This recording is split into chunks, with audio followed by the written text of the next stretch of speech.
আমার নবীজি সাহাবায়ে কেরামদেরকে ডাক দিয়া বলতেছে, ও সাহাবীরা, বলো তো তোমাদের মৃত্যু কার কখন, মৃত্যুর জন্য কে কত সময় গ্যারান্টি দিতে পারো? কোন কোন সাহাবীরা বলতেছে, ইয়া রাসূলুল্লাহ, ইয়া হাবিবাল্লাহ, নবী গো, আমাদের মৃত্যু মনে হয় 1 মাসের পর্যন্ত হায়াত আছে। কোন কোন সাহাবী ডাক দিয়ে বলতেছে, নবী গো, আমার মনে হইতেছে 15 দিন গ্যারান্টি আছে। কোন কোন সাহাবী ডাক দিয়ে বলতেছে, নবী গো, আমার মনে হয় যেন 1 সপ্তাহ মৃত্যুর জন্য আমি গ্যারান্টি দিতে পারি। কোন সাহাবী ডাক দিয়ে বলে, ইয়া রাসূলুল্লাহ, আমি মনে হয় 3 দিন গ্যারান্টি দিতে পারি। কোন সাহাবী বলে, ইয়া রাসূলুল্লাহ, আমি হয়তো আমার মন বলতেছে 1 দিন পর্যন্ত বাঁচতে পারি। কোন সাহাবী ডাক দিয়ে বলতেছে, ইয়া রাসূলুল্লাহ, আমার মনে হইতেছে 12 ঘন্টা বাঁচতে পারি। কোন সাহাবী ডাক দিয়ে বলতেছে, ইয়া রাসূলুল্লাহ, আমার মনে হইতেছে আমি 6 ঘন্টা বাঁচতে পারি। কোন সাহাবী ডাক দিয়ে বলে, ইয়া রাসূলুল্লাহ, আমার মন বলতেছে আমি মনে হয় যেন 3 ঘন্টা বাঁচতে পারি। কোন সাহাবী ডাক দিয়ে বলে, ইয়া রাসূলুল্লাহ, ইয়া হাবিবাল্লাহ, নবী গো,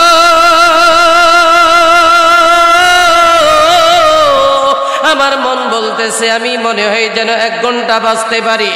ইয়া রাসূলুল্লাহ, ইয়া হাবিবাল্লাহ, অন্যান্য সাহাবীরা ডাক দিয়া বলতেছে, ইয়া রাসূলুল্লাহ, আমার মনে হইতেছে আধা ঘন্টা বাঁচতে পারি। আর সাহাবী ডাক দিয়া বলে, ইয়া রাসূলুল্লাহ, আমার মন বলতেছে ডান দিকে সালাম ফিরামো, আর বাম দিকে সালাম ফিরানোর পরে জানটা শেষ হয়ে যাবে। আমার রাসূল ডাক দিয়া বলতেছে, ওরে সাহাবীরা রে, কে তোমাদেরকে এত গ্যারান্টি দিল? কিভাবে তোমরা এত গ্যারান্টি নিতে পারো? এমনও তো হইতে পারে ডান দিকে সালাম ফিরাইতে পারবা কিনা তার কোনো গ্যারান্টি না।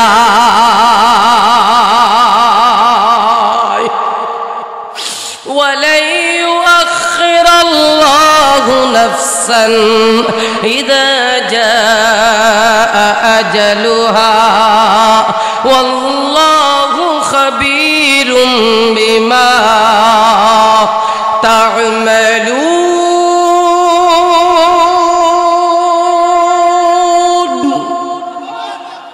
আরো আস্তে বলেন, আরো আস্তে বলেন।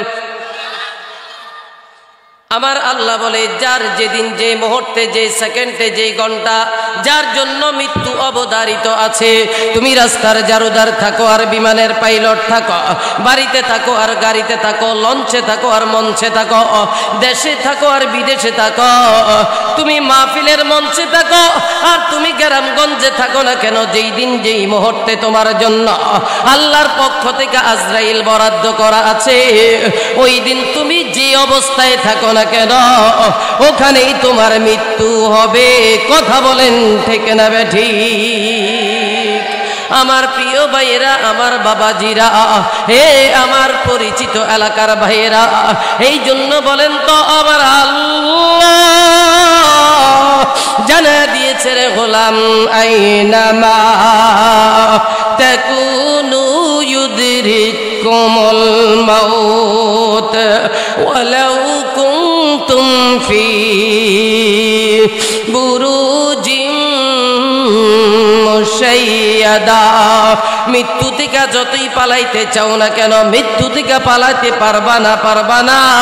বলেন তো মুসলমান, কথা ঠিক না বেঠিক?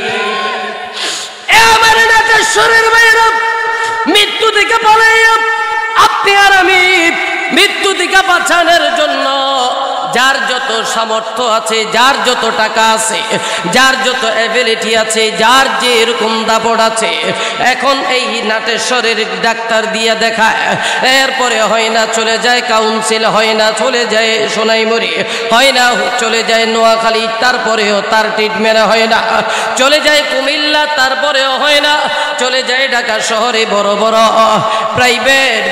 প্রাইভেট ডাক্তারখানাগুলোর ভিতরে চলে যায়, প্রাইভেট হাসপাতাল হাসপাতালগুলোর ভিতরে যখন চলিয়া যায়, ওরে মুসলমান ভাই আমার পর্দারের মারা এরপরে যাইয়া দিল্লির ভিতরেও চলে যায়, এরপরে কলকাতার ভিতরেও চলে যায়, ও চেন্নাই পর্যন্ত চলে যায়, সিঙ্গাপুর চলে যায়, মালয়েশিয়া চলে যায়, ইন্দোনেশিয়া চলে যায়, আমেরিকাও চলিয়া যায়। কিন্তু বলেন তো এমন ঘটনা হয় কি হয় না?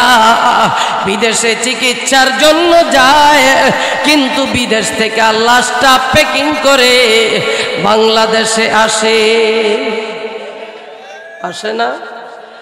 আসতে বললেন কেন আসে না?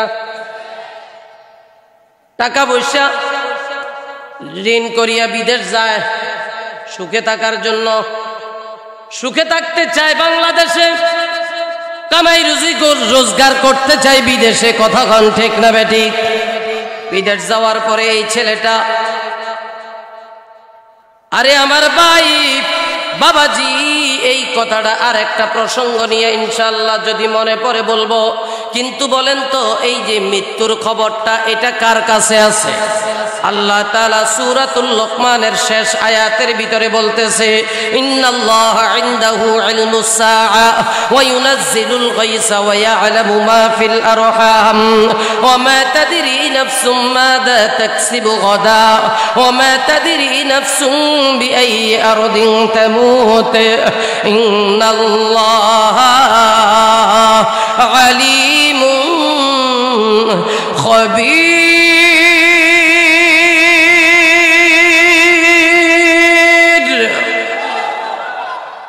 আরো আসতে বলেন আল্লাহু আকবার। আপনাদের মনে হয় কষ্ট হয়? কষ্ট হচ্ছে? তাহলে জোরে বলেন আল্লাহু আকবার। আমার আল্লাহ সুবহানাহু ওয়া তাআলা বলে, কার কোন দিন কোন সময় কোথায় কখন মৃত্যু হবে এটা দুনিয়ার কেউ জানে না, কেউ জানে না, একমাত্র জানি আমি আল্লাহ।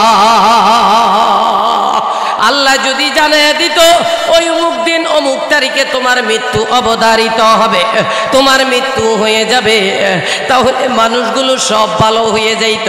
কিন্তু না না, আল্লাহ তাআলা এই মৃত্যুটা গোপন রেখেছে।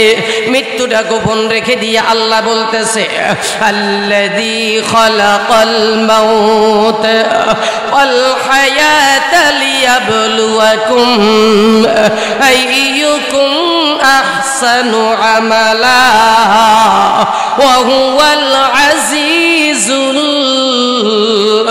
গফুর।